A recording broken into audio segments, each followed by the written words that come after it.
The system told me to romance the unhinged, brooding, sociopathic male lead. I thought about it for a second. Send me back to when he was 1, I said. The system glitched. What? I smiled. Excellent rehabilitation starts with, well, let's call it early childhood intervention. If I don't want to deal with a grown-up psycho, I'll be his legal guardian. I'll teach him the law. I'll make sure he pays his taxes and helps old ladies cross the street. So, in the middle of a blinding blizzard, I picked up the future villain before the world could ruin him. I died at my desk. Classic case of working myself to death. Next thing I knew, I was bound to a strategy system and handed a mission. The system uploaded the file. I stared at the picture of the boy. Ambrose. He looked handsome, but cold and detached. In the photo, someone was grinding a boot into his chest. He was covered in bruises, but his eyes, they were dead gray. Inorganic. Like he'd already checked out of existence. The system droned on. When you enter the world, you can take him in. But be warned, he's working odd jobs right now and getting bullied daily. He won't trust you easily. You need to melt his heart with love. Also, watch out for the childhood crush. She's his one that got away. Once they reunite, expect major drama and misunderstandings. I cut the system off. How old is he? He looks like a kid. The system paused, buffering. That photo is from when he was 14. Why is he working? I frowned. He should be in middle school.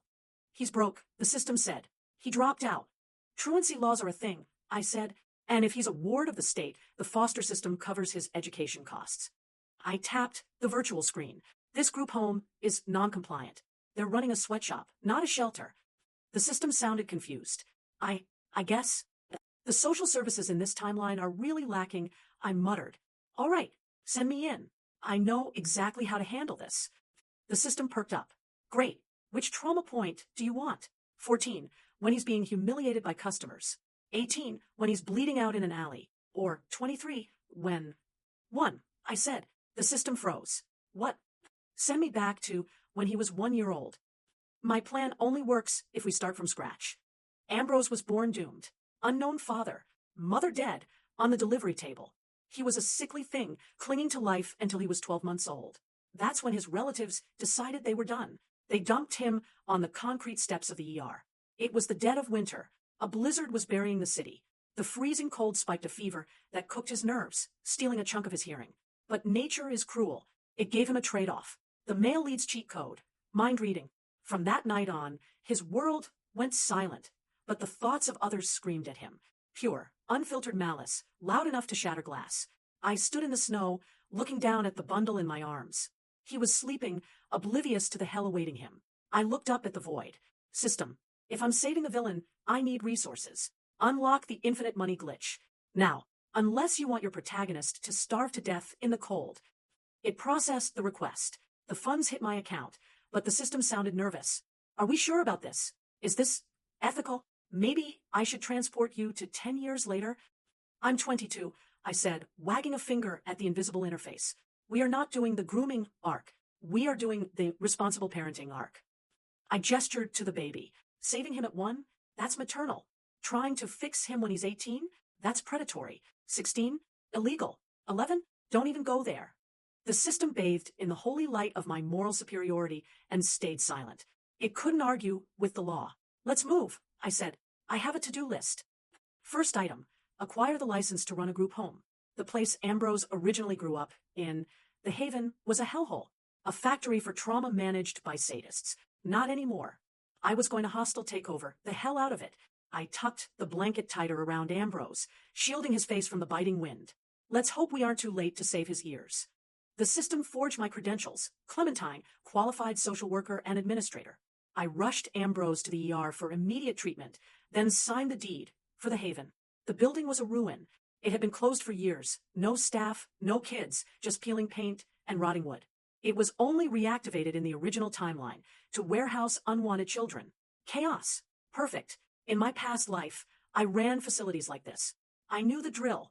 Ambrose was processed as a John Doe handed to CPS, and thanks to some paperwork magic and my new sense placed directly into my care. He was the Haven's first resident, the only resident. The timeline remained intact. He still ended up at this specific address. The difference? The warden wasn't a monster. It was me. I juggled 2 full-time jobs, nursing a sick infant back from the brink, and acting as the General C. On tractor for a massive renovation project. We were going to build a home. Phase 1 was a total sweep. The system was shook. Ambrose's affection score for me hit 80 before he could even form a complete sentence. I wasn't surprised. He was a toddler. The person who feeds you, holds you, and chases away the monsters is their whole world. That's just biology. Ambrose didn't understand the complexities of love yet, but he knew the drill. Whenever I walked into the room, his little arms shot up, the universal toddler signal for pick me you, pee, and he'd hit me with a gummy, drool-heavy grin. Every time this happened, the system spiraled. Calculation error. This shouldn't be possible. Is this a loophole? Can we actually do this? I ignored its existential crisis. I stood in the lobby of the newly renovated Haven, scanning the fresh paint and sturdy furniture. Efficiency is good, I said. Now, we need to talk about education. The local public schools are zoned terribly. I need to know if we can get accreditation for an on-site charter. I scrolled through the state regulations on the virtual interface. We could run our own school, but the Haven wasn't qualified yet. I had more hoops to jump through. The system stayed silent. It didn't speak bureaucracy. Because I grabbed him straight from the hospital, Ambrose was thriving. No malnutrition, and his health was finally stable. By the time he turned 3, he was running laps around the common room and calling me Clem in a voice that could melt steel. One afternoon,